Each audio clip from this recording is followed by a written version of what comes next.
It was a few years ago that I was in one of my favourite memorabilia shops, sifting through the glass cabinet of really old film and photography stuff. The same cabinet that I found my focus finder in that everyone seems to ask me about. With my hand passing through the dusty old glass plate boxes and old metal film cans, I stumbled across this tiny brown envelope with a label that read,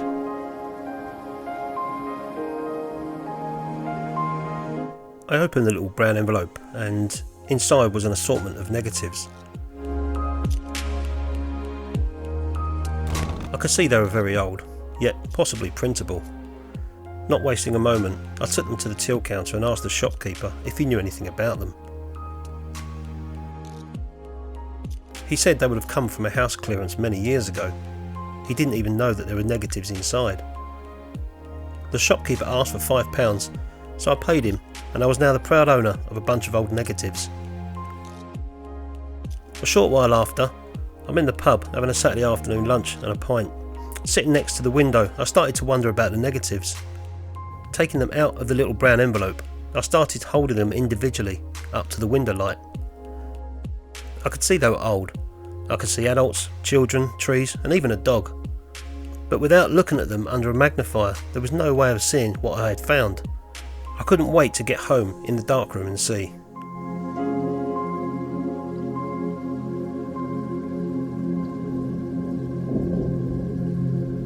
The negatives were in bad shape, very thin, and had deteriorated a lot over the years, and there was no indication to the identity of the film brand.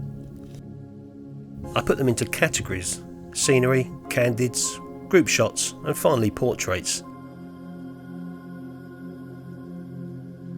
I wasn't interested in the scenery, I was just interested in the people and who they were, and also what decade they were from.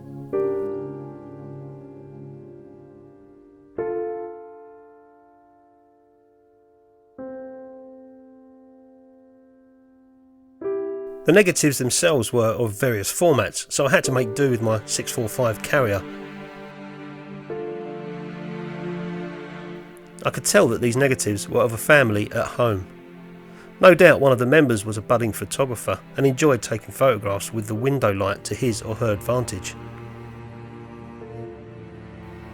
A few more prints in and I soon realised I was looking at a young family, a mother, 3 children, a granny, a grandpa and even a dog.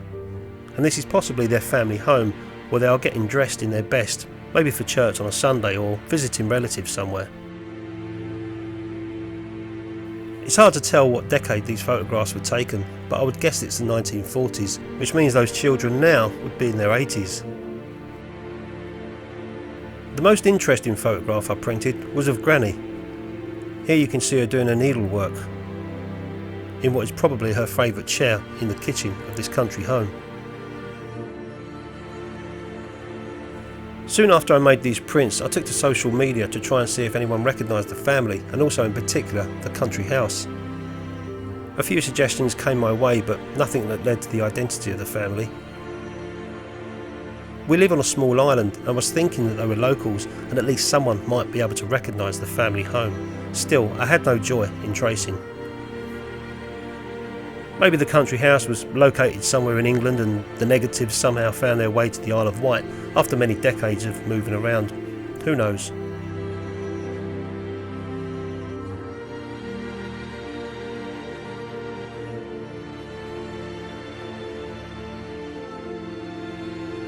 For now, they stay safe in the little brown envelope in a box where my own family photos are kept.